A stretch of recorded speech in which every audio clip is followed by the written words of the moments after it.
कैसे हो आप सभी।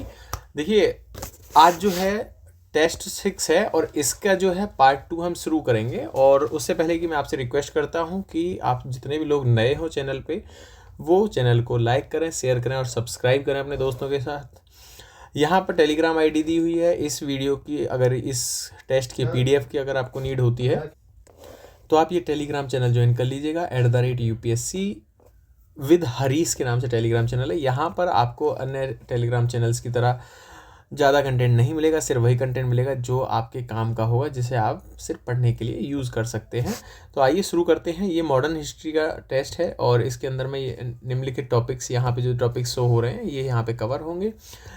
और इस टेस्ट को देखिए लगाने का एक तरीका मैं आपको बता देता हूँ। जैसे कि आप कोई भी क्वेश्चन देखेंगे और क्वेश्चन के बाद में उस वीडियो को पॉज करिए। पॉज करने के बाद में उन क्वेश्चंस को लगा के देखिए और आप अपनी एक डायरी नोट करिए। डायरी में लिखिए कि आपने उस क्वेश्चन का आंसर क्या लगाया है। हाँ, फिर उसके बाद में मैच करिए कि मैंने क्या एक्सप्लेनेशन दिया है, आपकी कहाँ सोच में कमी रह गई थी, कि आपने किस वजह से उस आंसर को गलत किया था या उस क्वेश्चन की डिमांड को आपने कैसे पूरा नहीं किया था। ठीक है, तो शुरू करते हैं। पहले जो इस वीडियो का पार्ट 1 था उसमें हम 50 क्वेश्चंस ऑलरेडी कर चुके हैं। अभी हम नेक्स्ट 51 to 100 यानी कि बचे हुए 50 क्वेश्चंस इसमें करेंगे। तो ठीक है, आइए देखते हैं, शुरुआत करते हैं क्वेश्चन नंबर 51 से। तो ब्रिटिश भारत में प्रेस के संदर्भ में निम्नलिखित में से किसे भारतीय प्रेस का मुक्तिदाता के रूप में जाना जाता है। अब आप देखेंगे कि भारतीय प्रेस के मुक्तिदाता के रूप में ऐसा हुआ था। देखिए 1835 में मेटकाफ जो थे इनको कार्यवाहक गवर्नर जनरल बना दिया गया था। ठीक है, तो कार्यवाहक गवर्नर जनरल बने थे और इन्होंने प्रेस पर लगे हुए जितने भी प्रतिबंध थे वो हटा दिए थे। तो इन्हें भारतीय प्रेस का मुक्तिदाता कहा जाता है। तो यहाँ पर मेटकाफ इसका सही आंसर होगा। तो 1835 में ये कार्यवाहक गवर्नर जनरल ये बने थे। अब ध्यान रखिएगा, तो आंसर हो जाता है डी। नेक्स्ट क्वेश्चन देखेंगे, क्वेश्चन नंबर 52। निम्नलिखित में से कौन भारतीय राष्ट्रीय सेना से संबंधित नहीं है। अब आप ध्यान दीजिए कि भारतीय राष्ट्रीय सेना कौन सी थी। जैसे कि आज़ाद हिंद फौज को ही भारतीय राष्ट्रीय सेना कह दिया जाता है। तो देखेंगे यहाँ पे अब मोहन सिंह जो है, अब आपने नाम सुना होगा। यहाँ पे क्वेश्चन में पहले अंडरलाइन, देखिए आप क्वेश्चन अटेम्प्ट करने का तरीका है, यहाँ पे ऐसे लाइन बना लीजिए कि नहीं पूछा हुआ है। तो हम देखेंगे मोहन सिंह ने तो इसको गठित किया था भाई। देखिए जापानी लोगों के द्वारा जो ब्रिटिश भारत के जो सैनिक थे उनको गिरफ्तार करके रखा हुआ था। तो उस समय वहाँ पे मोहन सिंह के नेतृत्व में ये गठित हुई थी सेना। और इन्होंने बार बार कहा था कि भारत जो है INA जो कांग्रेस है, INA कांग्रेस और भारतीय जनता के आह्वान पर ही कार्य करेगी। तो ये कह रहे थे बार बार कि जो है INA है वो भारतीय राष्ट्रीय जो कांग्रेस है उस पर और लोगों की जो जनता है यहाँ पर उनके आह्वान पर ही कार्य करेगी। अब ये देख सकते हैं, तो इन्होंने ये गठित की थी। सबसे पहले देखिए INA में फर्स्ट डिवीज़न जो थी इसमें लगभग 16,300 सैनिक यहाँ पे इसमें थे। कब गठन हुआ था इसका जो है फर्स्ट डिवीज़न का जो गठन हुआ था 1 सितंबर 1942 को हुआ था। ठीक है, अच्छा हम बात कर लेते हैं। तो इससे दूसरे जो संबंधित व्यक्ति हैं ये इससे संबंधित थे। ठीक है, निरंजन सिंह गिल भी इससे संबंधित थे, शाहनवाज भी इससे संबंधित थे। लेकिन कल्पना दत्त के बारे में आपने अगर पढ़ा होगा तो कल्पना दत्त जो है एक सूर्य सेन हुआ था, जिसमें कि सूर्य सेन जी थे। उन्होंने चटगांव शस्त्रागार जो लूटा था तो उस समय उनकी एक टीम थी पूरी, वहाँ पे ये रही हैं। और ये जो आपने नाम सुना होगा इन्हीं के सूर्य सेन की टीम में एक और थी प्रीति लता वड्डेदार जो थी, इनके कार्यों को ही कल्पना दत्त ने आगे बढ़ाया था। तो देखेंगे अगर प्रीति लता का भी आंसर अगर ऐसा होता है तो प्रीति लता सूर्य सेन यानी कि छापामार युद्ध प्रणाली में थी ये। तो ये इनकी मौत हो जाती है छापा मारते के दौरान, ये थी। तो उसके बाद कल्पना दत्त आती है यहाँ पे। तो इसका आंसर होगा सी, सही आंसर होगा।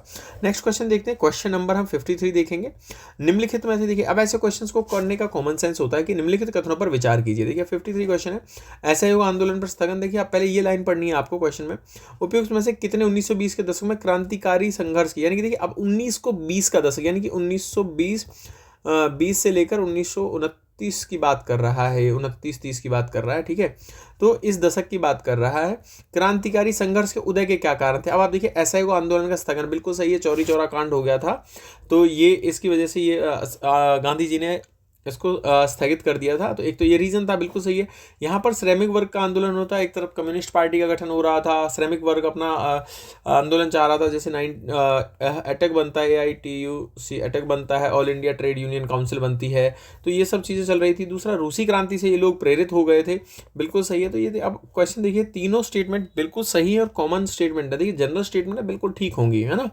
तो इसका सी आंसर। अब ऐसे कैसे कह सकता है कि भाई रूसी क्रांति का भाई प्रभाव नहीं था संघर्ष उदय होने का कारण? ऑब्वियसली यार, अगर कहीं दुनिया में कोई क्रांतियाँ हो रही हैं तो हो सकता है कि लोग मोटिवेट हो रहे हों उन सब चीज़ों से, ये हुआ। क्वेश्चन नंबर नेक्स्ट देखेंगे, क्वेश्चन नंबर 54, आधुनिक भारतीय इतिहास में निम्नलिखित में से कथनों पर विचार कीजिए।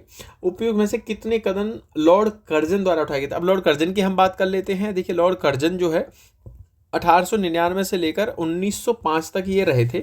इन्हें, ये कौन है, ये कौन थे भाई साहब? ये डलहौजी जो थे, डलहौजी के कौन से वास्तविक उत्तराधिकारी इन्हें कहा जाता है, माना जाता है।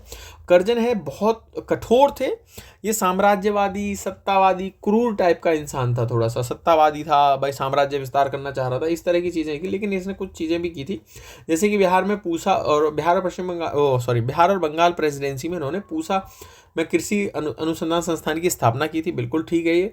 कलकत्ता कॉरपोरेशन एक्ट लागू किया था इन्होंने 1899 में, और विश्वविद्यालय आयोग का गठन किया था 1902 में। तो अब देखेंगे, विश्वविद्यालय आयोग का गठन 1902 में, ये बीच का जो कार्यकाल है ये कर्जन का ही कार्यकाल है।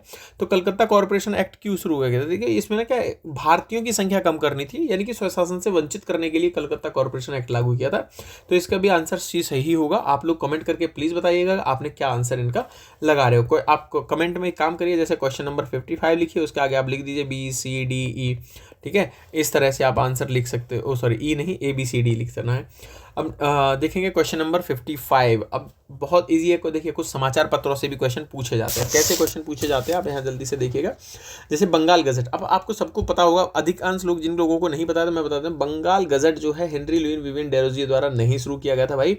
अगस्टस हिक्की थे, जेम्स अगस्टस हिक्की, ये 29 जनवरी 1780 को इनके द्वारा शुरू किया गया था। और ये कैसा था? ये साप्ताहिक अखबार था, ठीक है। तो ये साप्ताहिक अखबार था, जेम अगस्टस हिक्की के द्वारा शुरू किया था। अब ये तो मैच होगा नहीं, इसका मतलब देखिए एलिमिनेट कर दीजिए, 3 तो है नहीं। जो बंगदत्त की बात करते हैं तो द्वारकानाथ टैगोर, बिल्कुल सही है। बंगदत्त की जो शुरुआत की जाती है कब? 1822 में इसकी शुरुआत। सन इसलिए बता दे रहा हूँ क्योंकि कई बार क्रोनोलॉजी अगर पूछ लेता है तो 1822 में शुरुआत की गई थी। ये इंग्लिश, हिंदी, फारसी, अरबी, मतलब सॉरी अरबी नहीं, कई भाषाओं में ये निकलता था। बंगदत्त मल्टीपल लैंग्वेजेस में निकलता था। अब संवाद कौमुदी की बात करते हैं तो संवाद कौमुदी ये है कि 19वीं सदी के पूर्वार्ध में शुरू किया गया था। 19वीं सदी के कब? पूर्वार्ध में शुरू किया गया था। किसके द्वारा? राजा राम मोहन राय के द्वारा। तो ये भी ठीक है, तो आंसर आएगा इसका बी। अब मैं बात कर लेता हूँ, जैसे कि बंगाल गजट हम बात कर रहे हैं, तो बंगाल गजट जब है 1780 में शुरू हुआ था। अब मैं यहाँ पे कुछ न्यूज़पेपर का नाम आपको बताता जाऊँगा। जैसे बंगाल गजट हम देख ही चुके हैं, उसके बाद में एक था इंडिया गजट। मैं थोड़ा सा धीरे से लिख देता हूँ। इंडिया गजट जो है 1787 में शुरू किया गया था। ये शुरू किया गया था हेनरी विवियन डेरोजियो के द्वारा, यानी कि हेनरी विवियन डेरोजियो के द्वारा इनको शुरू किया गया था। उसके बाद में इंडियन हेराल्ड आता है। इंडियन हेराल्ड 1795 में आता है। कहाँ पे? ये मद्रास में शुरू किया जाता है। स्टार्ट किया गया था R विलियम्स के द्वारा, और ये स्टार्ट किया गया था R विलियम्स के द्वारा। और पब्लिश किसके द्वारा किया गया था? पब्लिश किया गया था हम्प्रीज के द्वारा, ठीक है। तो अब आप देखेंगे उसके बाद आता है संवाद कौमुदी। संवाद कौमुदी 1821 और 22 में शुरू किया गया था, कलकत्ता में शुरू किया था। और दूसरा था मिरातुल अखबार। मिरातुल अखबार जो है अकबर के नाम से था, वैसे ये भी शुरू किया गया था, इसी समय शुरू किया गया था। किसके द्वारा शुरू किया गया था? ये राजा राम मोहन राय के द्वारा ही शुरू किया गया था, यानी कि यहाँ पे अगर इनके द्वारा ही शुरुआत किया गया था मिरातुल अखबार और संवाद कौमुदी। ये भी कब शुरू किया गया था? 19वीं सदी के पूर्वार्ध में, यानी कि 1821 और 22 के बीच में शुरू किया गया था। उसके बाद आते थे बंगदत्त की बात आती है, तो बंगदत्त मैं आपको बता चुका हूँ 1822 में। ये द्वारकानाथ टैगोर, इन्हीं के साथ में एक और भी थे, राम मोहन राय भी थे यहाँ पे। अगर राम मोहन राय अलग भी थे, राम मोहन राय, ठीक है, तो राम मोहन राय भी थे। उसके बाद में राष्ट्र गोफ्तर आता है, राष्ट्र गोफ्तार करके आता है, 1851 में शुरू किया गया था। कहाँ पे शुरू हुआ था? गुजरात में शुरू किया गया था। ये क्या दादा भाई नौरोजी के द्वारा ये शुरू किया गया था। उसके बाद हम कहते हैं इंडियन मिरर की बात करते हैं। इंडियन मिरर और साथ में नेशनल पेपर शुरू किया गया था 1860 में। कहाँ पे? ये भी कलकत्ता में शुरू हुए थे। और किसके द्वारा? देवेंद्र नाथ टैगोर जी के द्वारा ये शुरू किया गया था। अब उसके बाद हम बात करते हैं और पेपर है बंगाली। बंगाली 1862 में शुरू हुआ। कहाँ पे? कलकत्ता में शुरू हुआ। अब गिरीश चंद्र घोष इसमें जो थे, गिरीश चंद्र घोष थे। बाद में इन्होंने ले लिया था। फिर SN बनर्जी इसमें आ गए थे यहाँ पर 1879 के अंदर में। अगर ऐसा कुछ स्टेटमेंट आता है तो आप इसको ध्यान रखिएगा। आई होप आप समझे होंगे, एक बार रिपीट करके देख लीजिएगा। नेक्स्ट क्वेश्चन देखते हैं। क्वेश्चन नंबर 56 हम यहाँ देखेंगे सहायक संधि के बारे में क्वेश्चन। अब देखिए आपको मैं सहायक संधि बता देता हूँ। देखिए सहायक संधि जो प्रणाली थी, देखिए ऐसा नहीं है, फर्स्ट टाइम इसे डुप्ले ने यूज़ किया था भारत में, ठीक है। बाद में जो इसके अगर व्यापक स्तर पर अगर कोई बनाने वाले थे तो वो थे लॉर्ड वेलेस्ली, ठीक है। तो यानी कि पहली बार इसे डुप्ले ने यूज़ किया था। लेकिन अगर हम इसकी बात करते हैं व्यापक, तो अगर वेलेस्ली का ऑप्शन होता है तो वेलेस्ली भी आप चूज़ कर सकते हैं। कब से कब शुरू की गई थी? 1798 से लेकर 1805 की नीतियों में ये रही है। अब इसमें देखिए क्वेश्चन क्या पूछा हुआ है कि सहायक संधि के निम्नलिखित कथनों में से कौन सा सही नहीं है। आप लोग प्लीज़ कमेंट बॉक्स में कमेंट करिएगा।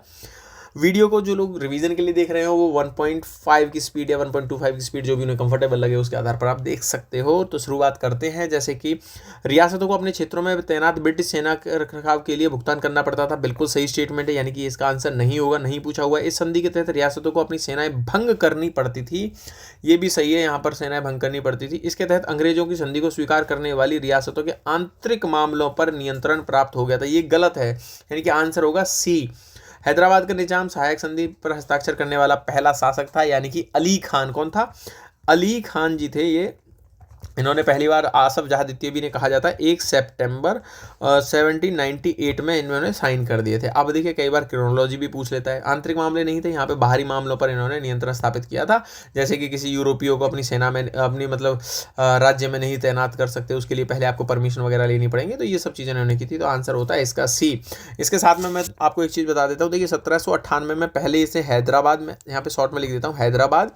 उसके बाद में 1799 में हम जाते हैं तो इसमें मैसूर, और उसके अक्टूबर 1799 में जाएंगे तो तंजौर, और नवंबर 1801 में जाएंगे तो अवध, ठीक है। तो यहाँ पर आप देखेंगे ऐसी क्रोनोलॉजी है, ऐसे दिसंबर 1801 में हम जाएंगे तो यहाँ पर पेशवा, और फिर उसके बाद भोंसले 1803 में, और 1804 में यहाँ पर सिंधिया। उसके बाद आते हैं जोधपुर, जयपुर, मछेड़ी, भरतपुर आदि, इन जगह सहायक संधि को थोप दिया गया था। अब आप याद रखिएगा क्रोनोलॉजी में पहले 4-5 ही पूछता है, तो पहले पे हैदराबाद है, दूसरे पे मैसूर और है, तीसरे पे तंजौर है, चौथे पर जो आपके हैं अवध, पांचवें पे पेशवा और छठे पे भोसले। याद रखिएगा। नेक्स्ट क्वेश्चन देखेंगे सी राजगोपालाचारी फॉर्मूले के बारे में क्वेश्चन पूछा हुआ है। आप लोग प्लीज क्वेश्चन अटेम्प्ट करने की कोशिश करिए। सी राजगोपालाचारी फॉर्मूला कब आया था भाई? फॉर्मूला आया था 10 जुलाई 1944 को सी राजगोपालाचारी फॉर्मूला आया था। किस लिए आया था? देखिए अब इसकी बात हम देखेंगे। देखिए कई बार क्या उस समय क्या चल रहा था, 1940 का जो दशक चल रहा था, उस समय भारत में एक संवैधानिक संकट की स्थिति उत्पन्न हो रखी थी। उसी को सॉल्व करने के लिए राजगोपालाचारी फॉर्मूला लाया गया था। यहाँ पर क्या है कि कांग्रेस, जिन्ना की एक डिमांड थी कि कांग्रेस जो द्विराष्ट्र सिद्धांत की बात है उसके विचार को स्वीकार कर ले और इस प्रस्ताव को मान ले। लेकिन इसी सब चीज़ों को दूर करने के लिए, यानी कि कांग्रेस लीग का सहयोग करने के लिए एक फार्मूला तैयार किया जाता है, उसी को कहा जाता है सी राजगोपालाचारी फार्मूला। गांधी जी भी इस फार्मूले का समर्थन करते हैं। इसमें कुछ पॉइंट्स वहाँ पे दिए थे उन्होंने, जैसे कि इसमें मुस्लिम लीग द्वारा कांग्रेस की स्वतंत्रता का मांग का समर्थन किए जाने का प्रावधान था। बिल्कुल सही है, ऐसा उन्होंने कहा था। दूसरा है इसके अंतर्गत मुस्लिम बहुल क्षेत्रों का आत्मनिर्णय के अधिकार का प्रयोग करने की सिफारिश की थी। इसमें कहा था भाई जनमत संग्रह करा लो, ठीक है, जो मुस्लिम क्षेत्र है वहाँ पे जनमत संग्रह करा लो। लेकिन यहाँ पर जिन्ना ने कह दिया भाई ठीक है जनमत संग्रह करा लो, लेकिन वोट मुस्लिम देंगे केवल, यानी कि जो जनमत संग्रह में भाग लेंगे वो केवल मुस्लिम भाग लेंगे। तो ये तो बिल्कुल गलत था। तो आप देखेंगे इसका आंसर तो सी होता है, ठीक है। तो ऐसे जिन्ना भाई साहब अपनी टांग अड़ाते रहते थे। नेक्स्ट क्वेश्चन देखेंगे, क्वेश्चन नंबर हम 58 बात करेंगे।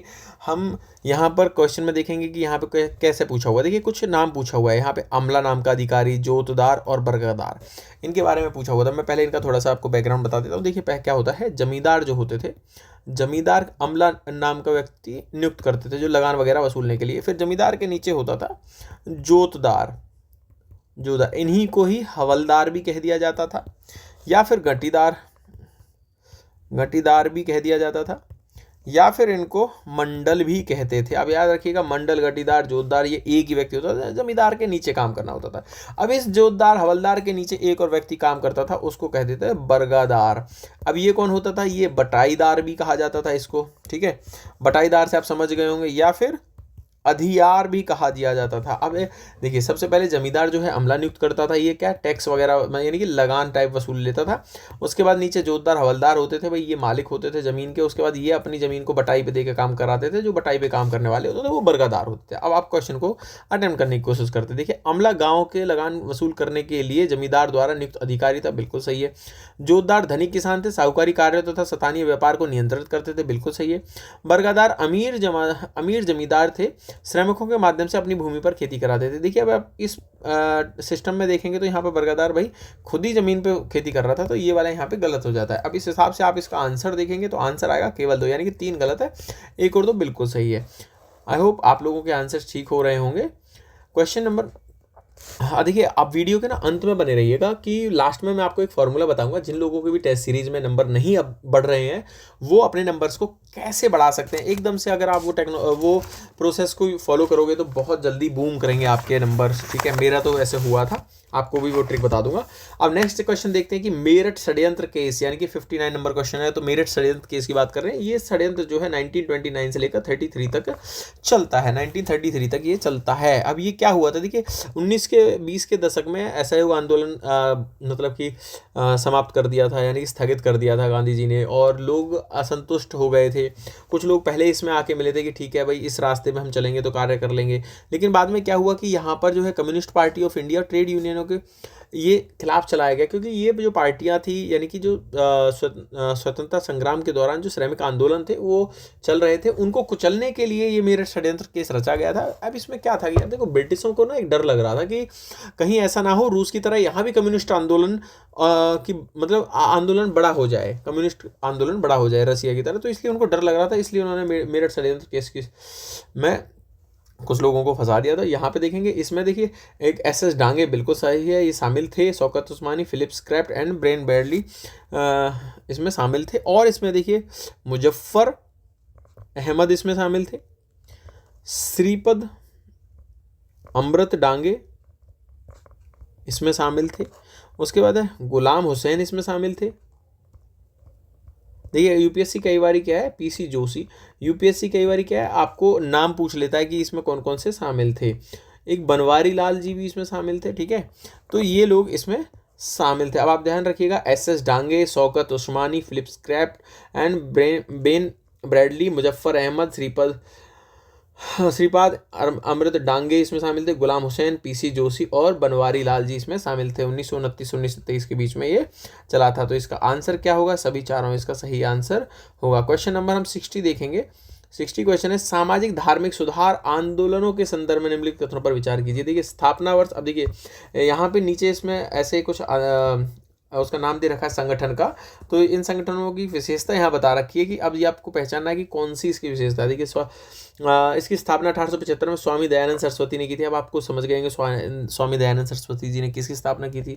हाँ, इन्होंने वेदों को अचूक माना था, छुआछूत का विरोध किया था, ठीक है। देखिए, कुछ सामाजिक धार्मिक जो सुधार आंदोलन थे, छुआछूत, जाति व्यवस्था, ब्राह्मण व्यवस्था, ये कॉमन है, ये सब विरोधी कर रहे थे इन सब चीज़ों का, है ना, सती प्रथा आदि का। कुछ इनके अन्यायी पश्चिमी शिक्षा प्रदान करने और देश में स्कूलों कॉलेजों की एक श्रृंखला शुरू की थी, बिल्कुल सही है। देखिए, DAV यानी कि दयानंद एंग्लो वैदिक स्कूल भी इन्होंने ही शुरू किए थे, जिसमें बाद में मतभेद हो जाता है, वो भी मैं आपको बताऊंगा आज, बड़ा इंटरेस्टिंग है। तो दयानंद सरस्वती ने ये आपको पता होगा आर्य समाज था कि इन्होंने शुरुआत की थी। आर्य समाज ना जाति व्यवस्था को कर्म के आधार पर, यानी कि कर्म के हिसाब से वर्ण व्यवस्था को, यानी कि जैसे कि चतुर्वर्ण जो प्रणाली थी उसको ये स्वीकार करता था। ये भी ध्यान रखिएगा, ऐसा अगर क्वेश्चन पूछ लेता, कहीं वो पूछ लेता है आपसे तो उसको याद रखना है आपको। अब हम बात करते हैं परमहंस मंडली की बात करते हैं। परमहंस मंडली की जो शुरुआत कर दिया 1840 में महाराष्ट्र में हुई थी, किसने की थी? दादोबा पांडुरंग और मेघजी नारायण जी ने इसको शुरुआत की थी। ओके, और हम जाके पाएंगे प्रार्थना समाज जो है ये 1867 में शुरू किया गया था। अब ये आत्माराम पांडुरंग जी के द्वारा शुरू किया था। रामकृष्ण मिशन जो है 1897 में, यानी कि 1 मई 1897 में शुरुआत की गई थी। तो ये शुरुआत किसके द्वारा की गई थी? आप रामकृष्ण मिशन की स्वामी दयानंद स्वामी विवेकानंद जी ने इसकी शुरुआत की थी। अब बात करते हैं हम आर्य समाज के संस्थापक स्वामी दयानंद सरस्वती की। देखिए 1833 में 83 में इनकी मृत्यु हो जाती है। ये भी कब से कब तक रहे थे, 1824 से लेकर 83 तक रहे थे। 83 में इनकी हो जाती है मृत्यु। अब ये अपने सत्य की खोज में निकले थे 1845 से लेकर 60, लगभग ये 15 वर्ष ही घूमते रहे सत्य की खोज में। और फिर उनके बाद में देखते हैं जैसे 1833 में इनकी 83 में जब मृत्यु हो जाती है, तो मृत्यु होने के बाद जैसे डीएवी जो स्कूल खोला। अब इसका जो पाठ्यक्रम चल रहा था, यहाँ पर जो पाठ्यक्रम चल रहा था उसमें के लेकर विचार यानी कि मतभेद उत्पन्न हो जाता है। जब ये मतभेद उत्पन्न हो जाता है तो यहाँ पर दो पार्टियां बनती हैं, यानी कि एक को कहा जाता है कॉलेज पार्टी, जिसे संस्कृत पार्टी भी बोला जाता था, या एक महात्मा या गुरुकुल पार्टी भी इनको बोला जाता था। ये गुरुकुल या महात्मा पार्टी या इसको संस्कृति पार्टी। अब इसमें कौन थे, देखिए इसमें तीनों लाला थे, लाला हंसराज, ठीक है, हंसराज और लाला लाल चंद जी इसमें शामिल थे। लाला लाजपत राय भी इसमें शामिल थे, ठीक है। तो यहाँ महात्मा गुरु, इसमें कौन थे, गुरुदत्त विद्यार्थी और लाला मुंशीराम। अब आप याद रख लीजिएगा, अगर पूछा जाता है तो किस तरह से याद करना है, ठीक है। तो अब आप इसका आंसर देख लिया, आंसर मैंने बता दिया, इसका आंसर होगा D, Arya Samaj. Next question देखेंगे, क्वेश्चन नंबर 61। हाल ही में सुर्खियों में रहा लैंगिक असमानता सूचकांक निम्नलिखित किसके द्वारा मतलब प्रकाशित किया जाता है।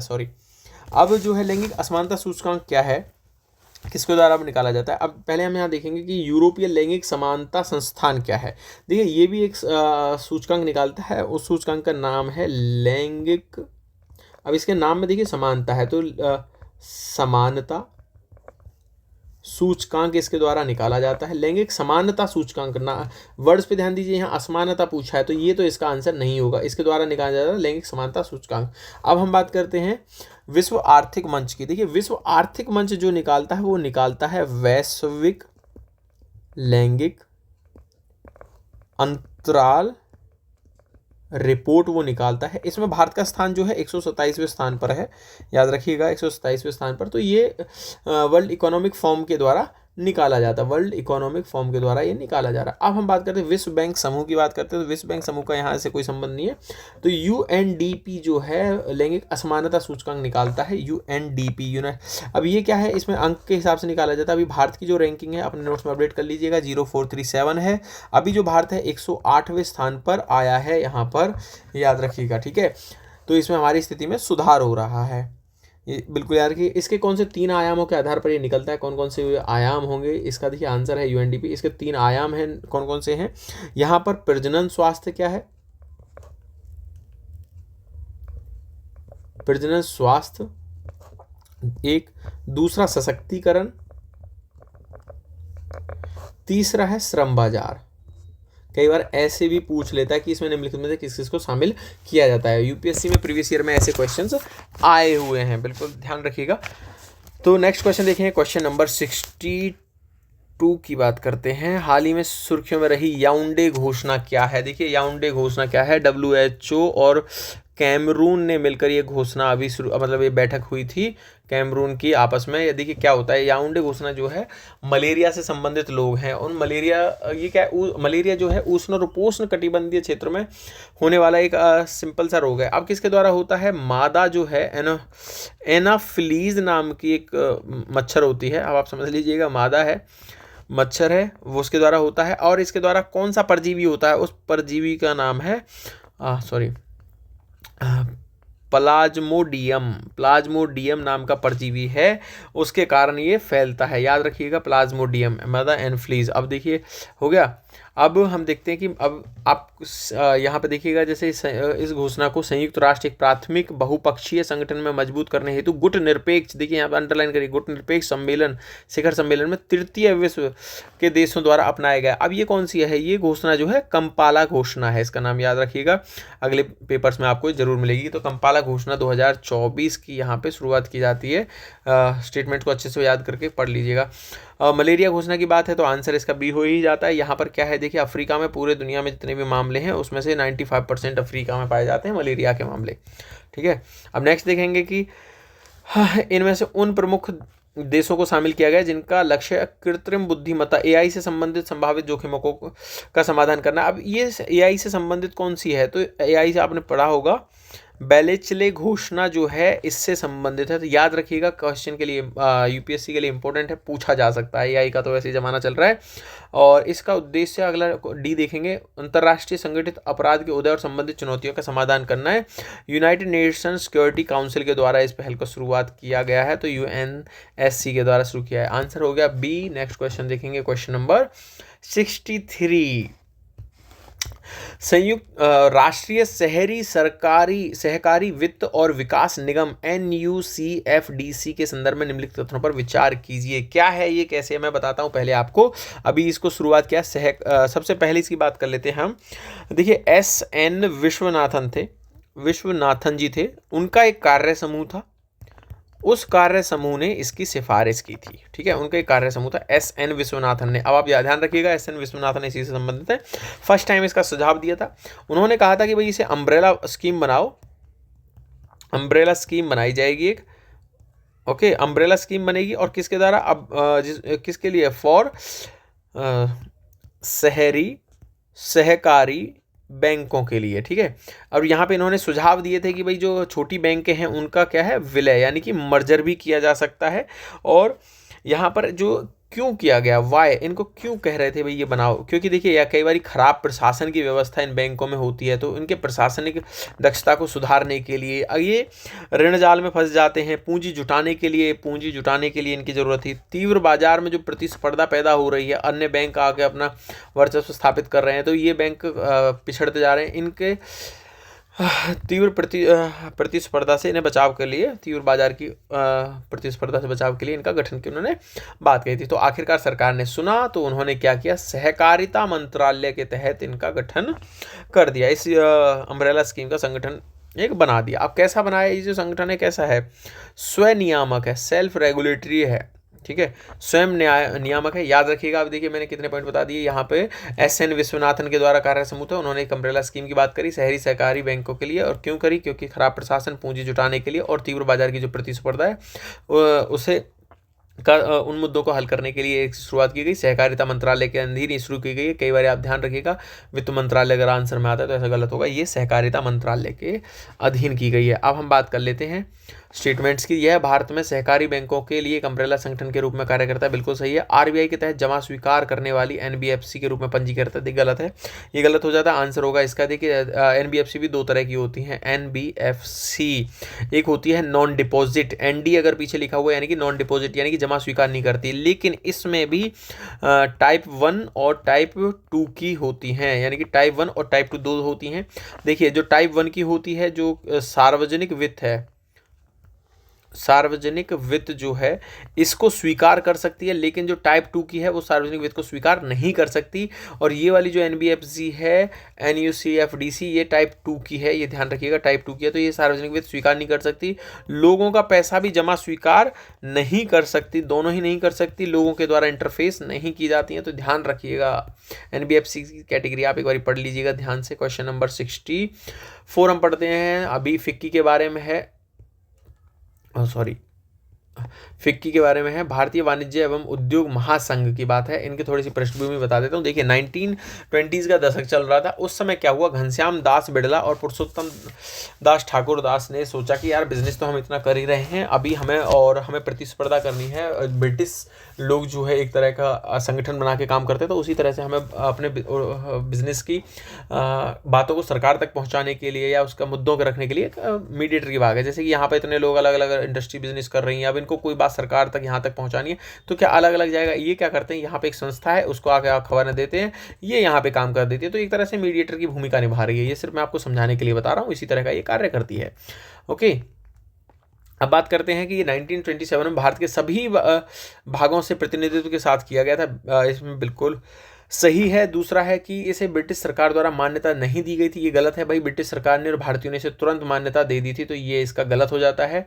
अब देखेंगे कि एक गलत हो गया, एक सही हुआ, तो सभी तीनों इसका आंसर नहीं हुआ। अभी इसका तत्कालीन राजनीति से कोई संबंध नहीं था और यह पूंजीवादी वर्ग के हितों तक ही सीमित थी। देखिए इन्होंने क्या सोचा था, बाद में सोचने लगे कि भाई जो राजनीति है हम उसे कैसे छोड़ सकते हैं। तो यहाँ पर जो इनका सेकंड जो अधिवेशन हो रहा था, यानी कि फिक्की का जो सेकंड अधिवेशन हो रहा था, उसकी अध्यक्षता कौन कर रहे थे, पुरुषोत्तम दास जी कर रहे थे। इन्होंने कहा कि हम राजनीति को अर्थनीति से अलग नहीं रखना चाहिए, यानी कि हमें जो है राजनीति को अर्थनीति से अलग नहीं रखना चाहिए, राजनीति में घुसकर अच्छे से कार्य किया जा सकता है, तो इससे राजनीति से कोई संबंध नहीं है। ऐसा स्टेटमेंट गलत होगा, तो आंसर होगा ए।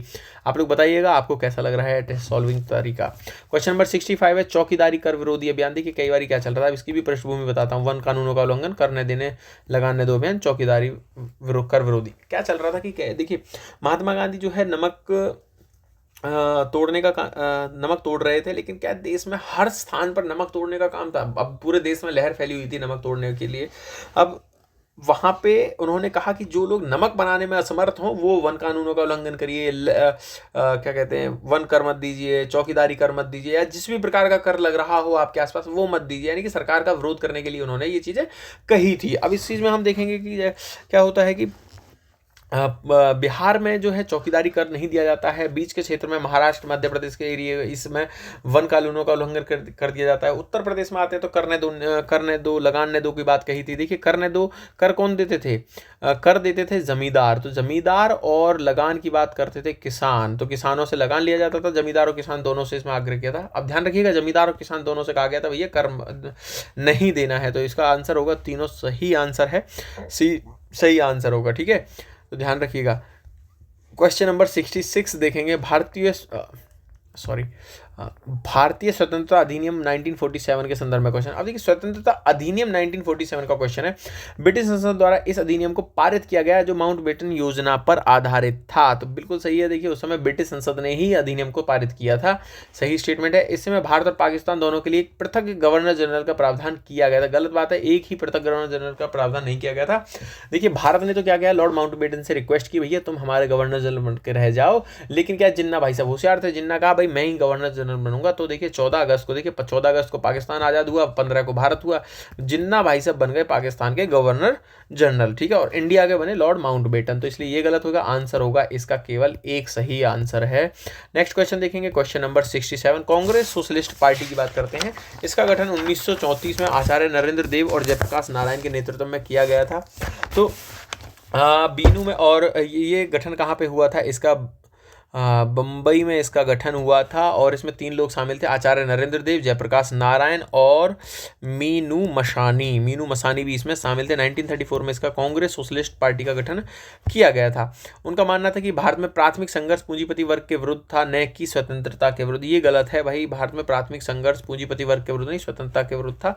ठीक है, स्वतंत्रता के लिए ही किया जा रहा था, तो ये यहाँ पे गलत हो जाता। आंसर होगा केवल एक सही है। नेक्स्ट क्वेश्चन देखेंगे, क्वेश्चन नंबर 68। राष्ट्रीय अवसंरचना वित्त पोषण विकास बैंक नैफिड के संदर्भ में देखिए ऐसे क्वेश्चंस पूछे जा सकते हैं, इंपॉर्टेंट होता है इस तरह के जो है, ये विकास के लिए बनाई जाने वाली कुछ संस्थाएं हैं, तो ध्यान रखिएगा।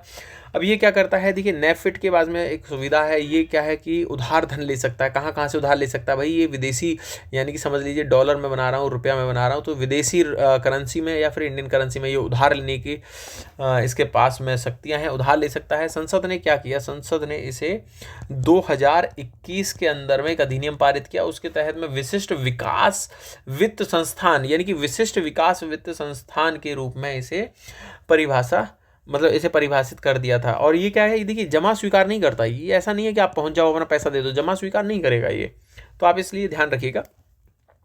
देखिए आपको स्टेटमेंट पढ़िए, यह, अब मैं पहले और एक चीज़ और बता दूं, देखिए यहाँ देखिए अवसंरचना वित्त पोषण यानी कि इंफ्रास्ट्रक्चर के लिए फाइनेंस करेगा, और विकास बैंक है, विकास करेगा। अब आप देखिए कि म्यूचुअल फंड से उधार लेने, लोगों से जमा जैसे उपायों के माध्यम से धन जुटा सकता है। आप देखिए म्यूचुअल फंड से चलो मान लेते हैं गरीब ही ले लेगा, कॉमन सेंस लगाइए, लोगों से कैसे, लोग तो अपना पैसा म्यूचुअल फंड में लेते हैं, तो म्यूचुअल फंड से ये ले रहा होगा, हमें नहीं पता भाई ये कहाँ जा रहा है पैसा, लेकिन लोगों से पैसा जमा नहीं करेगा, डायरेक्ट तो नहीं करेगा। ठीक है, तो ये तो यहाँ पे इस वजह से गलत हो जाता है, उपायों के माध्यम से धन जुटा सकता है, तो ये तो गलत हो गया, तो आंसर में एक गलत हो गया। अब देखिए, अब देखेंगे 2 ऑप्शन बताएं, 50-50 पहुंचे। ये इसे आरबीआई द्वारा अखिल भारतीय वित्त पोषण संस्थान, all India financial institution AIFI के रूप में विनियमित किया जाता है, तो ये बिल्कुल सही होगा। ठीक है, तो बी इसका सही होगा। अभी हमारे भारत में कुछ अन्य भी ऐसे वित्तीय संस्थान हैं जो कि अखिल भारतीय स्तर पर हैं। कैसा? जैसे कि एग्जिम, आप सर्च करके देखिए, एग्जिम और नाबार्ड, और एक और होता है नेशनल हाउसिंग बैंकिंग। ठीक है, हाउस बैंकिंग हो गया, NHB। अभी एक हो गया नेफिट। तो टोटल आप मुझे बताइएगा भारत में कितने संस्थान है, प्लीज़ कमेंट बॉक्स में जरूर कमेंट करिएगा, फीडबैक जरूर शेयर करते रहिएगा। क्वेश्चन नंबर 69 देखें, उग्र राष्ट्रवाद के विकास के कारणों। देखिए, उग्र राष्ट्रवाद के विकास के कारण पूछे। अब देखिए, ऐसे क्वेश्चन है, जनरल स्टेटमेंट होती है, सारे स्टेटमेंट सही होते हैं। हाँ, देखेंगे इटली में एबीसीनिया इथोपिया की विजय और 1905 में रूस पर जापान की विजय ने श्वेत यूरोपीय अजेयता के मिथक को ध्वस्त कर दिया था। अब आपको लगता है कॉमन सेंस है, ऐसा हुआ ही था कि भाई रूस में जब जीत गए थे तो भाई ब्रिटिश सर्वोच्च थे, तो वो धारणा टूट गई थी। उदारवादी नेतृत्व से असंतोष था, सही है। भारतीयों में प्रशिक्षित नेतृत्व का उदय हुआ, भाई पढ़ लिख गए तभी तो समझदार बने, तो बिल्कुल सही है। तो इसका आंसर का सिंपल है कि सी आंसर है, यानी कि तीनों सही होने की संभावना अधिक होती है। क्वेश्चन नंबर 70 देखेंगे, इनके कालानुक्रम की बात कर रहा है, भाई राजनीतिक संगठन बनाए गए थे। तो देखेंगे कि कूट दिया गया है। देखिए, अब इसमें से आपको एक का, पहले आप इस क्वेश्चन को कैसे एलिमिनेट करेंगे आपको समझना चाहिए। देखिए, पहले देखिए कि जो सबसे ब्रिटिश कौन सी संस्था कब बनाई गई थी। अगर आपको एक दो के बारे में पता हुआ है, जैसे कि 1866 में ईस्ट इंडिया एसोसिएशन बनाई जाती है। बॉम्बे प्रेसिडेंसी एसोसिएशन जो है 1885 में बनाई जाती है, 1885 में बनी थी। इसको तो याद ही रख सकते हो, बॉम्बे प्रेसिडेंसी एसोसिएशन। इसी समय कांग्रेस बनी थी, इसी में समय कांग्रेस का गठन हुआ था। अब देखिए, अब यहाँ पे इतने भी कॉमन सेंस से समझिए, 1866 के बाद 63, यानी एक के बाद दो आएगा। अब एक के बाद दो देखिए यहाँ पे आ रहा है, सभी में आ रहा है, अभी आप कंफ्यूज हैं। ठीक है, तो अभी इनसे कुछ आंसर नहीं। ब्रिटिश इंडियन एसोसिएशन कैसे निकालेंगे? अब ब्रिटिश इंडियन एसोसिएशन आप बताएंगे 1851 में सबसे पहले बनाई गई थी भाई, केटी तलंग। हाँ, ब्रिटिश इंडियन एसोसिएशन बनी थी। इंडियन लीग जो है, आपको पता होगा, इंडियन लीग 1875 में किसने बनाई थी? शिशिर कुमार घोष जी ने बताई थी। तो शिशिर कुमार घोष जी ने 1875 में ये बनाई थी। अब ब्रिटिश इंडियन एसोसिएशन देखिए 18 यहाँ पर 51 पहले आ जाता है। तो 3 नंबर आप देखिए पहले कौन से में है, तो देखिए ये एलिमिनेट कर दीजिए। अब आपके पास 50-50 चांस बचता है। तो उसके बाद देखेंगे दूसरे नंबर पे कौन सी संस्था आ रही है, तो दूसरे आ रही है 3 के बाद 1 आएगा, तो 3 के बाद 1 आंसर में ये आ रहा है। तो सीधा ज़्यादा आपको देखना ही नहीं है, उतना ही देख के आप पास हो जाएंगे, कर दीजिएगा, क्वेश्चन सही हो जाएगा।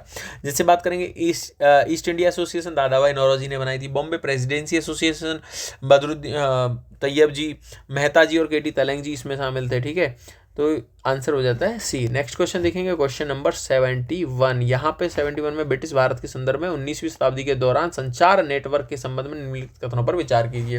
देखिए, भारत में अपना क्या नाम है, भारत पर प्रशासनिक राजनीतिक एकीकरण करने के लिए जो है रेलवे लाइन की शुरुआत कर रहे हैं, क्योंकि अपना उनको साम्राज्य विस्तार करना था। अपने औद्योगिकरण के लिए कच्चे माल की ज़रूरत थी जो कि ला सकें, और उसके लिए भाई देखिए कम्युनिकेशन सिस्टम भी तो चाहिए, तो पत्राचार की व्यवस्था भी शुरू कर रहे थे। अब सबसे पहले जो भारत में जो डाक की प्रणाली यानी डाक व्यवस्था की शुरुआत करी थी वो डलहौजी ने शुरू की थी। कब? 1852 में डलहौजी थे, तो डलहौजी ने डाक व्यवस्था की शुरुआत की थी।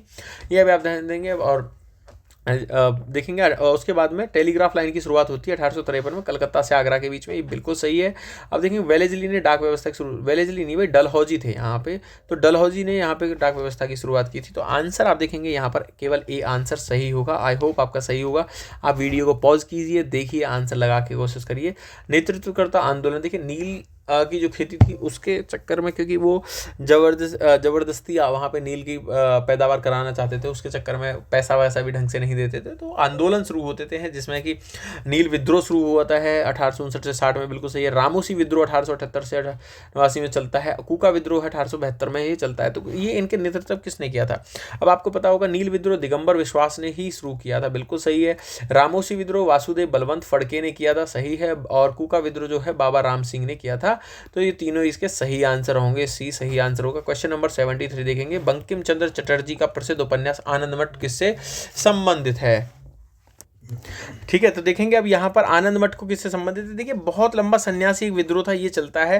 देखिए, च्वार कोलिया पोलीगर विद्रोह से संबंधित नहीं थे, उन्होंने अपने आनंद मठ में सन्यासी विद्रोह की बात करी है। भाई सन्यासी विद्रोह जो है 1763 से लेकर 1800 तक चला था। देखिए, बहुत लंबा विद्रोह इन्होंने खींचा था, सन्यासी विद्रोह। तो इन्होंने आनंद मठ में इसका विद्रोह पर आधारित है, कथानक पर। तो देखेंगे नेक्स्ट क्वेश्चन। ऐसे क्वेश्चन तो फैक्चुअल होते हैं, बस निकल जाइए। 74 हाल ही में सुर्खियों में रहा वासेनार व्यवस्था। अब देखिए, इस क्वेश्चन में आप कॉमन सेंस लगाइएगा, जरा आपको समझना होगा कॉमन सेंस किस तरह से लगता है। देखिए, इसका उद्देश्य सामूहिक विनाश के हथियार ले जाने में सक्षम मिसाइलों, मानव रहित हवाई वाहन के प्रसार को सीमित करना है। प्रसार को सीमित करना है, ठीक है। दूसरा स्टेटमेंट पढ़ लेते हैं। इसका उद्देश्य परमाणु सामग्री, उपकरण, प्रौद्योगिकी के निर्यात को नियंत्रित करने, परमाणु प्रसार को रोकना है, ठीक है, मान लेते हैं भाई। हाँ, इसका उद्देश्य पारंपरिक हथियारों, दोहरे उपयोग वाली वस्तुओं, प्रौद्योगिकी के हस्तांतरण में सूचना के आदान प्रदान के साथ में उत्तरदायित्व को बढ़ाना है, ठीक है। इसका उद्देश्य रासायनिक और जैविक हथियारों के प्रसार के जोखिम को कम करना है। अब आप देखिए, तीनों में एक कॉमन से, प्रसार को सीमित करना है, प्रसार को रोकना है, प्रसार के जोखिम को कम करना है। अब देखिए, इसमें उत्तरदायित्व को बढ़ाना है, यानी कि किसी पर जिम्मेदारी बढ़ानी है। कैसी? पारंपरिक हथियार यानी कि दोहरे उपयोग वाली वस्तुओं और टेक्नोलॉजी के हस्तांतरण के संबंध में। तो ये देखिए, ये तीनों लगभग सेम से हैं और इसमें डिफरेंस है, और ये पारंपरिक हथियारों की बात कर रहा है भाई। तो ये इसका सही आंसर है। कॉमन सेंस से तो ऐसे सही हो सकता है, मेरा तो सही हुआ था भाई। अब इसमें क्या, भारत यहाँ 2017 में इस व्यवस्था का साइन करके सदस्य बन गया। अभी इसमें टोटल कितने, 42 सहभागी देश हैं, ठीक है। अब वासेनार व्यवस्था कब आई थी? 1996 में आई थी। अब आप समझ जाइएगा, बस इतना ही जरूरी है। भारत 2017 से इसका सदस्य है, 1996 में आई थी, 42 सहभागी देश हैं। तो सी इसका सही आंसर होगा। क्वेश्चन नंबर हम 75 देखें। वंदे मातरम आंदोलन के बारे में। आप देखिए, 1907 में स्वदेशी आंदोलन के संदर्भ में शुरू हुआ, निम्नलिखित में से किस आधुनिक राज्य में? देखिए, अब वंदे मातरम आपने पता होगा कि क्वेश्चन आया था एक यूपीएससी में, जहाँ पे पूछा था कि ट्रांसलेट हुआ था राष्ट्रगीत के नाम पे, ऐसा कुछ क्वेश्चन पूछा था। तो आंध्र प्रदेश में हुआ था, वो आंसर था एनसीईआरटी का क्वेश्चन था, बिल्कुल सही है, ठीक है। तो आधुनिक राज्य में हुआ था, तो आंध्र प्रदेश में ये हुआ था, ज़्यादा सोचना ही नहीं है, ऐसा क्वेश्चन यूपीएससी में आ चुका है पहले, ठीक है। क्वेश्चन नंबर 76 देखेंगे। 1945-46 में आम चुनावों के संदर्भ में निम्नलिखित कथनों पर विचार कीजिए। देखिए, ब्रिटेन में ना लेबर पार्टी आ गई थी सत्ता में। उस समय पर क्या, जैसे ही ब्रिटेन में लेबर पार्टी सत्ता में आती है, तो उसने भारत में आकर भारत में जो कांग्रेस पर लगे हुए प्रतिबंध थे उनको हटा दिया था, ठीक है। अब तो कांग्रेस में हम वहाँ यहाँ पे फिर इलेक्शन हो जाते हैं। तो जो ऐसी स्टेटमेंट आप पढ़ेंगे, देखिए, ब्रिटेन में लेबर पार्टी सत्ता में आने के दौरान आयोजित किया गया था आम चुनाव, बिल्कुल सही बात है। कांग्रेस ने प्रांतीय चुनाव में 90% से अधिक सामान्य सीटें जीती थी, बिल्कुल सही है। यहाँ चुनाव अभियान के दौरान उठाए गए मुद्दे 1942 के दमन और आज़ाद हिंद फौज का मुकदमा थे, बिल्कुल सही है भाई। इसके तीनों स्टेटमेंट सही होंगे, आंसर सी सही होगा। नेक्स्ट क्वेश्चन देखेंगे हम, question number 77। East India company के शासन के अंतर्गत 19वीं शताब्दी के पूर्वार्ध के दौरान लॉटरी कमेटी की शुरुआत। देखिए, क्या हुआ है लॉटरी कमेटी? देखिए, लॉटरी वेलेजली जो है वहाँ पर 1798 में आपके गवर्नर जनरल बन जाते हैं। कहाँ? बंगाल साइड में। तो वहाँ पे गवर्नर जनरल बन जाते हैं 1798 में। कौन बनते हैं? वेलेजली, ठीक है। आप एक बारी जितने भी गवर्नर जनरल हैं उनका टाइम भी याद कर लीजिएगा, कहाँ कहाँ पे थे। वेलेजली बन जाते हैं यहाँ पे। उसके बाद तो उन्होंने क्या किया, जैसे वहाँ पर वो रहते थे, तो जैसे 1798 में यहाँ पे गवर्नर जनरल बनते हैं, और फिर वहाँ पे देखते हैं कि बदबू आती है, व्यवस्था नहीं थी, तो उन्होंने एक लॉटरी कमेटी की शुरुआत किया। लॉटरी कमेटी की अब शुरुआत की 1817 में इन्होंने इसकी शुरुआत की थी। तो क्या करते, जितने लोग थे उनसे पैसा इकट्ठा किया जाता था और शहर का डेवलपमेंट करने के लिए, तो नगर नियोजन वगैरह की व्यवस्था के लिए ये किया था। तो डी इसका सही आंसर होगा। आई होप आप लोगों को पता रहा हो।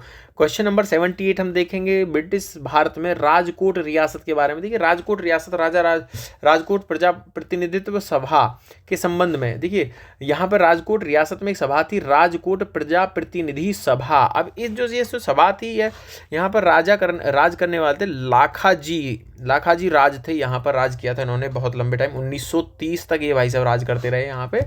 और देखिए, इसका शुभारंभ तो 1923 में हुआ था, पर गांधी जी ने नहीं किया था, ये तो लाखा जी ने किया था। तो ये तो यहाँ पे गलत होगा। आप देखिए, इन्हें खत्म करिए। तो यह सार्वभौमिक वयस्क मताधिकार के आधार पर निर्वाचित प्रतिनिधियों द्वारा गठित एक सभा थी, बिल्कुल सही। ये पहली बार था ऐसा कि सार्वभौमिक वयस्क मताधिकार पर इतने बड़े लेवल पे, जहाँ पर लगभग 90% सार्वभौमिक वयस्क मताधिकार हुआ था, ठीक है। तो इस सभा का शुभारंभ किया गया था। तो इसका आंसर बी बिल्कुल सही होगा। क्वेश्चन नंबर हम 79 देखते हैं। 1857 में विख्यात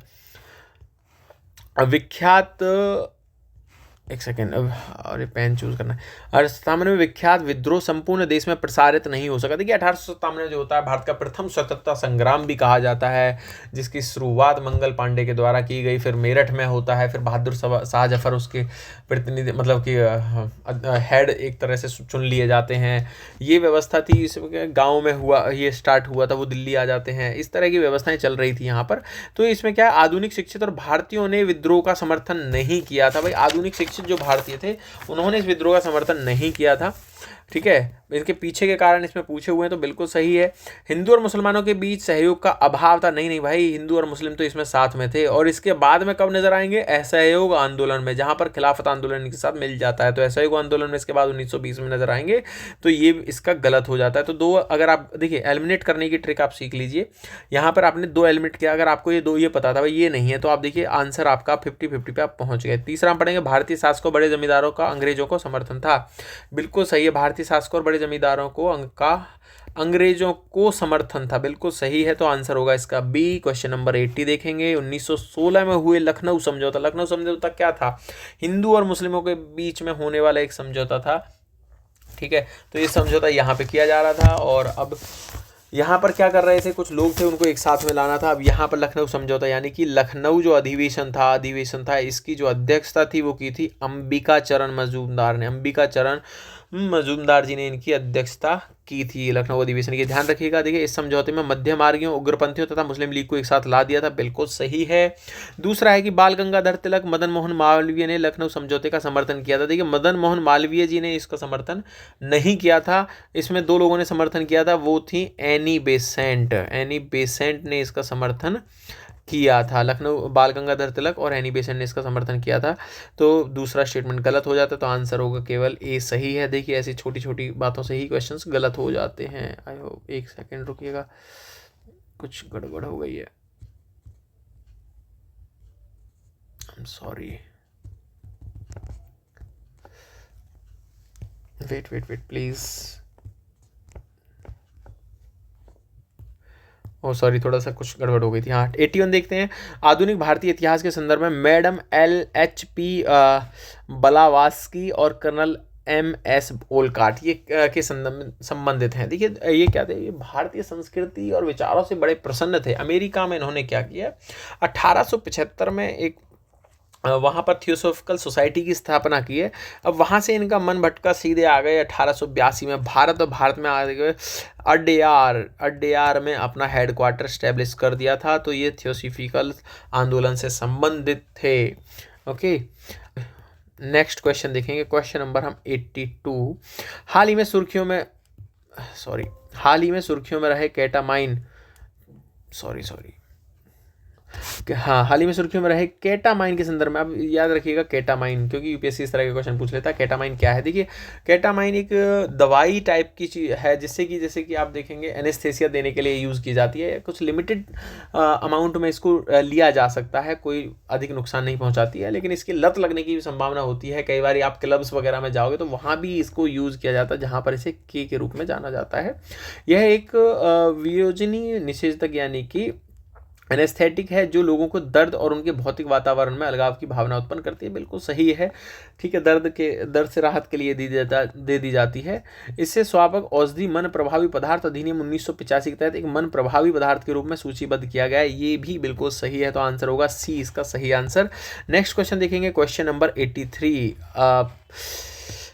पिट्स इंडिया एक्ट, इससे पहले का जो एक्ट था उस एक्ट की कमियों को दूर करने के लिए ये लाया गया है, था पिट्स इंडिया एक्ट, और वो एक्ट था 1773 वाला एक्ट। ठीक है, अब देखेंगे इस एक्ट में क्या हुआ था। इस एक्ट में ब्रिटिश सरकार को भारत में ईस्ट इंडिया कंपनी के मामलों और प्रशासन पर सर्वोच्च नियंत्रण प्रदान किया गया था, बिल्कुल सही है।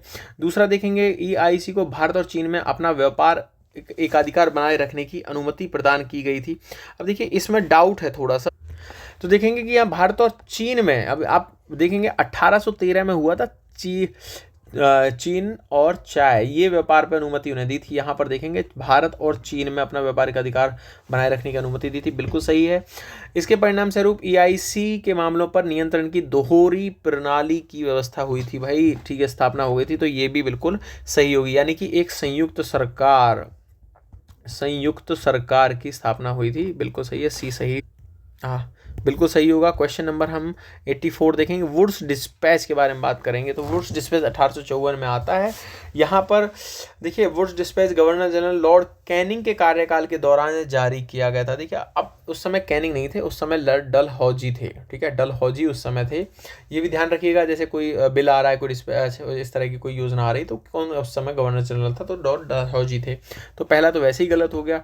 और उसके बाद देखेंगे, इसने महिलाओं की शिक्षा और शिक्षक प्रणाली पर स्कूलों की स्थापना को प्रोत्साहित किया था, बिल्कुल सही है। इसने पूरे भारत में शिक्षा के सभी स्तरों के लिए शिक्षा के माध्यम में अंग्रेजी भाषा के प्रयोग की सिफारिश की थी, तो ये इसका गलत हो जाता है। देखिए, इसने क्या किया था, जो प्राथमिक लेवल है, प्राथमिक लेवल पर स्थानीय भाषा की बात कर रहे थे, ये स्थानीय भाषा में दी जाए। माध्यमिक लेवल पे इन्होंने कहा था एंग्लो वर्नाक्यूलर, ठीक है, भाषा का यूज़ किया जाए। और कॉलेज के लेवल पे इन्होंने कहा था भाई अंग्रेजी का यूज़ किया जाए, ये इन्होंने कहा था। तो इसलिए इस वजह से डी, ये 3 ऑप्शन गलत होता है, तो आंसर होगा केवल एक इसका सही है। क्वेश्चन नंबर हम 85 देखेंगे। क्वेश्चन नंबर 85 क्या है, स्वतंत्रता संग्राम के दौरान महिलाओं की भूमिका के संदर्भ में निम्नलिखित में से कौन भारत छोड़ो आंदोलन से संबंधित नहीं था। देखिए, आपको मैं पीछे भी क्वेश्चन बता सका हूँ। देखिए, उषा मेहता इसमें थी, बिल्कुल ये अंडरग्राउंड होकर रेडियो चला रही हैं। हाँ, इनके ऊपर तो एक मूवी भी आ चुकी है, आपको पता होगा।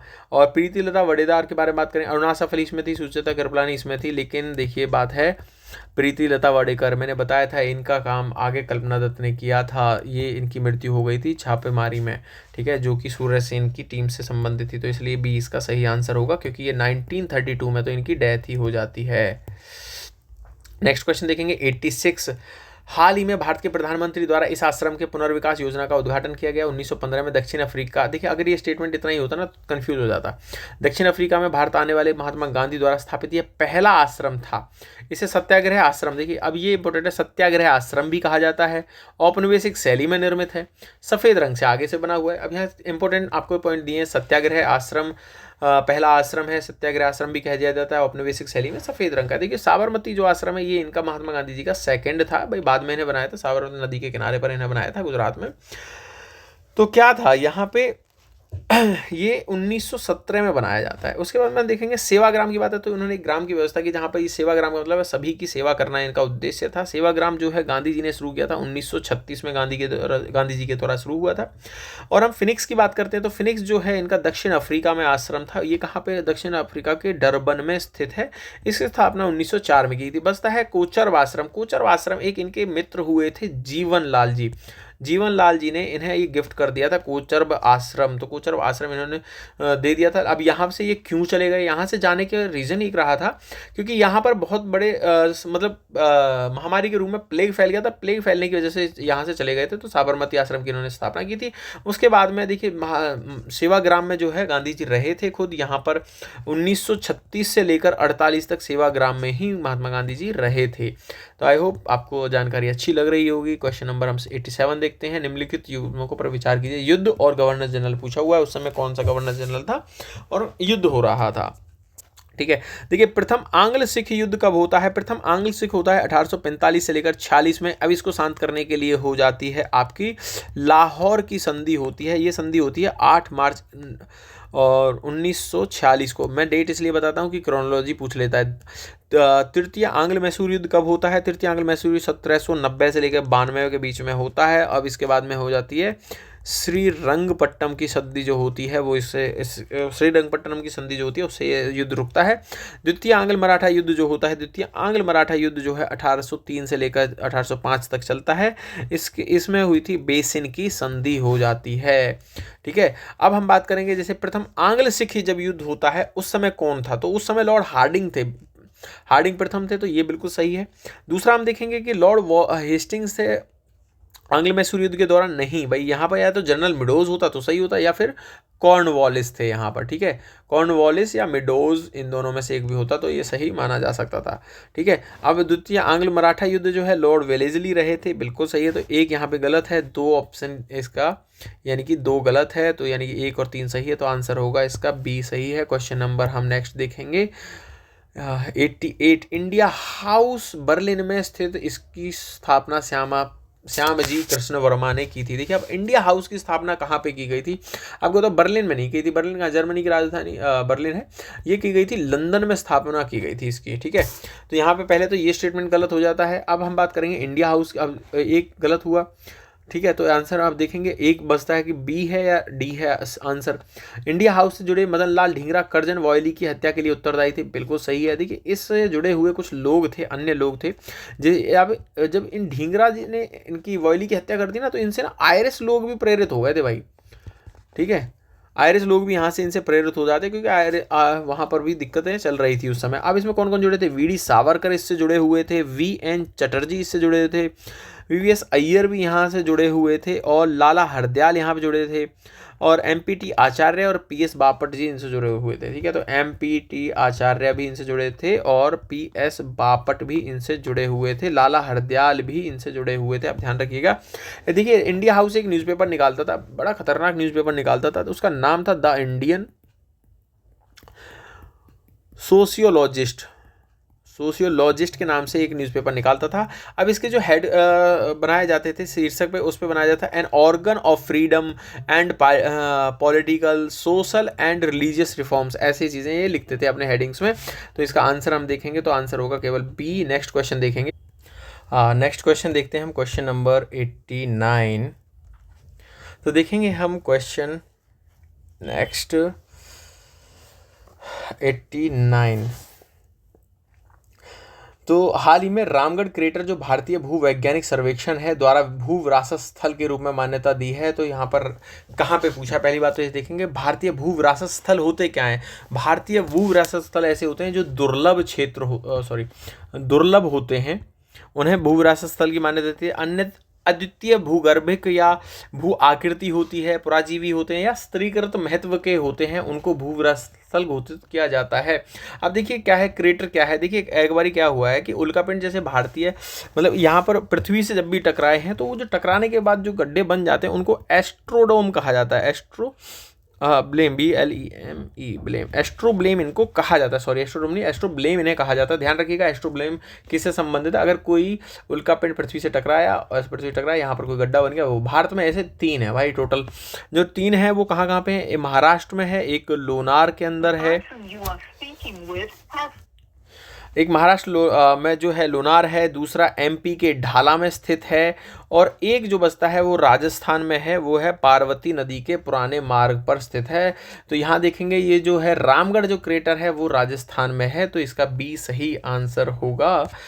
और अब हम बात करेंगे तो देखिए वहाँ पर एक 2 जो क्रेटर हैं उनको वो दिया है इम्पोर्टेंस, ये है पांडवुला जो है पांडवुला गुट्टा, इनको दिया है। अब यहाँ पर जो है भारतीय भूवैज्ञानिक जो सर्वेक्षण है इसे कभी 1851 में बनाया गया था भाई, थॉमस ओल्डमैन के द्वारा, ठीक है। तो ओल्डमैन से याद करिएगा, ओल्डमैन से द्वारा दिया गया था क्या, जैसे कि कोयला वोयले की खदान की खोज करने के लिए, क्योंकि भारत में रेलवे के विकास की जरूरत थी, इस वजह से इन्होंने इसकी खोज की थी। तो आंसर हो गया इसका भाई राजस्थान। अब ये 1869 में इसकी खोज होती है राजस्थान में। नेक्स्ट क्वेश्चन देखेंगे, question number 90। Indian national association के संदर्भ में क्वेश्चन पूछा हुआ है।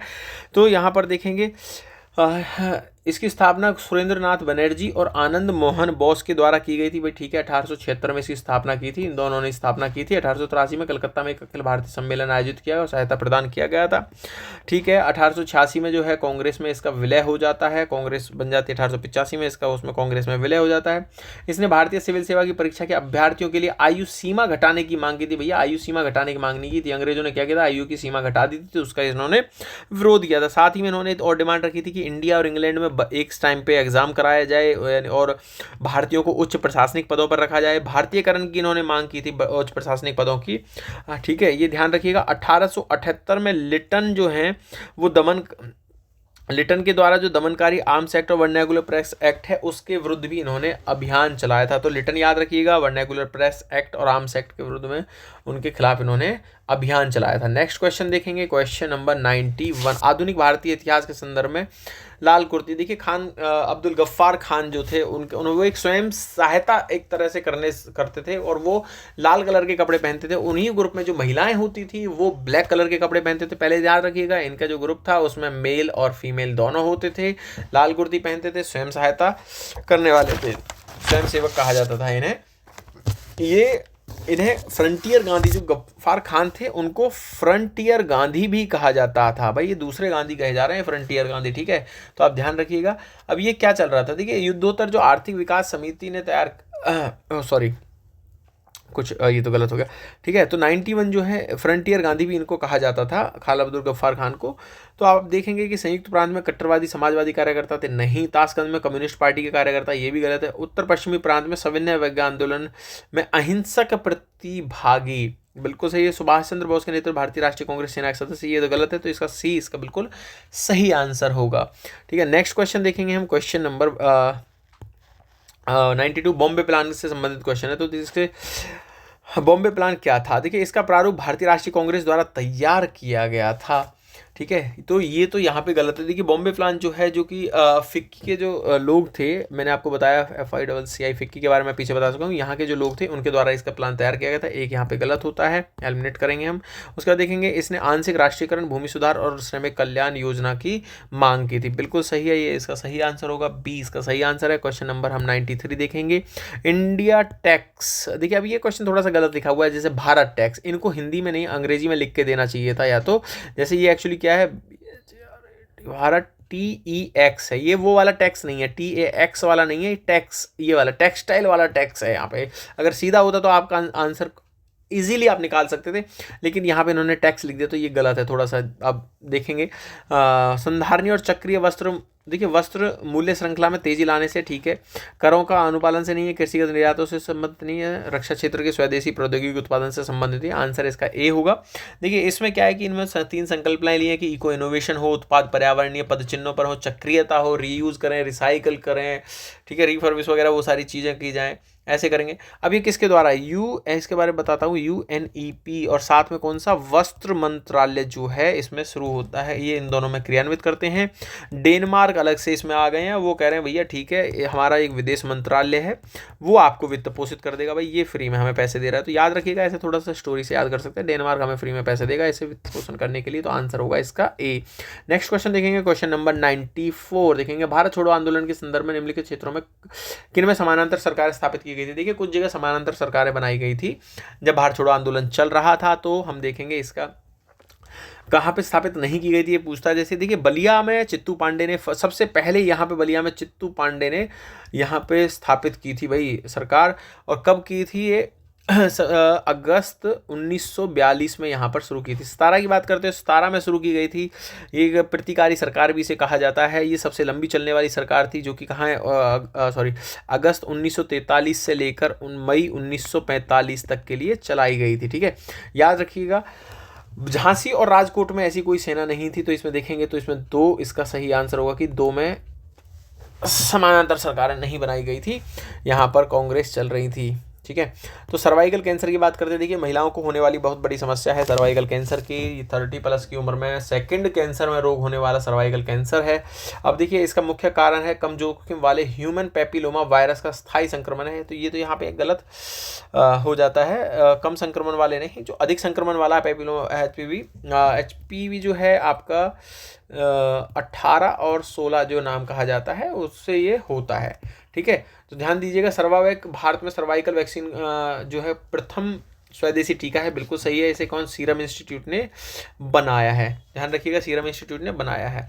कब शुरू किया गया था, बजट 2024-25 में शुरू किया गया है। बजट 2024-25 में कह दिया 9 से 14 साल की जितनी भी लड़कियां हैं भाई उनको सबको हम ये टीका लगाएंगे। WHO कह रहा है, WHO ने कहा है कि भाई 2030 तक हमें इसका उन्मूलन करना है, और एक फॉर्मूला मैं आपको बताता हूँ, 90-70-90, ठीक है। तो यानी कि 15 साल की उम्र तक की 90% को टीका लग जाए, और 30-35 उम्र की जो है उनके 70% को, और उससे आगे 90%। थोड़ा फार्मूला डिफिकल्ट है, आप एक बार चाहो तो पढ़ सकते हो, पढ़ने की जरूरत नहीं है, बट WHO का याद रख लेना, 2030, और भारत ने बनाया सर्वाइकल सर्वप्रथम वैक्सीन है सर्वावैक्स, सीरम इंस्टीट्यूट के द्वारा बनाई गई है। 9 से 14 वर्ष के लिए सबके लिए टीका लगाना है, बजट में 2024-25 में कहा गया है। इतना ही जरूरी है। क्वेश्चन नंबर 96 हम देखेंगे, भारत की स्वतंत्रता संघर्ष के दौरान नरमपंथियों और चरमपंथियों के मुख्य कार्यों में अंतर के संदर्भ में निम्नलिखित कथनों पर विचार कीजिए। देखिए, चरमपंथियों के विपरीत नरमपंथियों का मानना था कि ब्रिटिश सरकार भारत के हित में थी। तो आपको पता है बिल्कुल सही बात है, यही बात थी।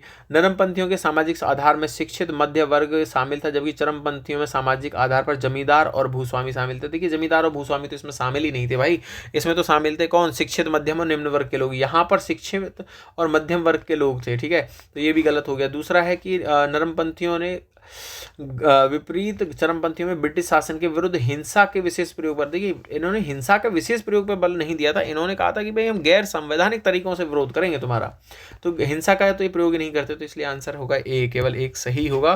क्वेश्चन देखते हैं नेक्स्ट, क्वेश्चन 97 होगा।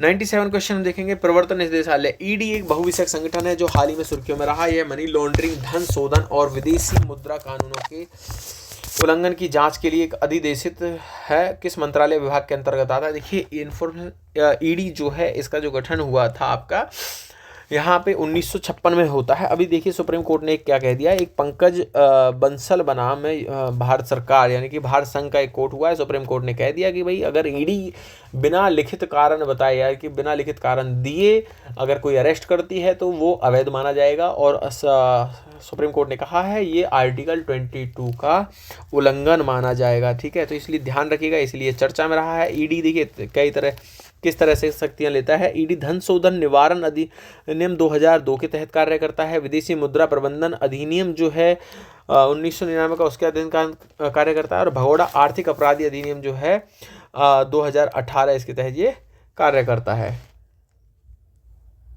तो अब ये देखेंगे हम किस मंत्रालय का अधीन आता है, तो देखेंगे ये वित्त मंत्रालय यानी कि फाइनेंस मिनिस्ट्री के अधीन ये आता है। नियुक्ति कौन करता है? देखिए, सेंट्रल विजिलेंस कमीशन का जो एक्ट है 2003 का, उसके तहत इसके महानिदेशक की नियुक्ति की जाती है। सीवीसी के एक्ट के तहत इसकी नियुक्ति की जा रही है।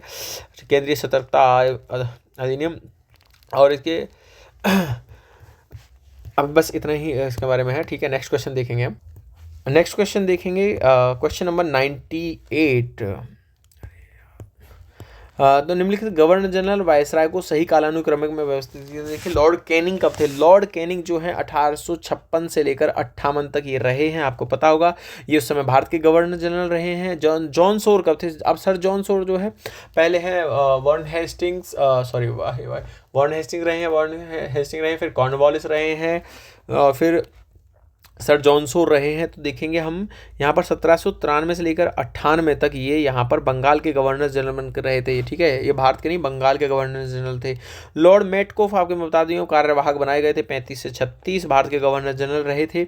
उसके बाद लॉर्ड विलियम बेंटिंक की अगर हम बात करते हैं तो विलियम बेंटिंक बंगाल में जो रहे थे वो रहे थे 1828 से 33 तक। फिर ये भारत के जब बनाए गए 1833 से 35, 1833 का जो एक्ट आया था उसके तहत इन्हें भारत का गवर्नर जनरल बना दिया गया था।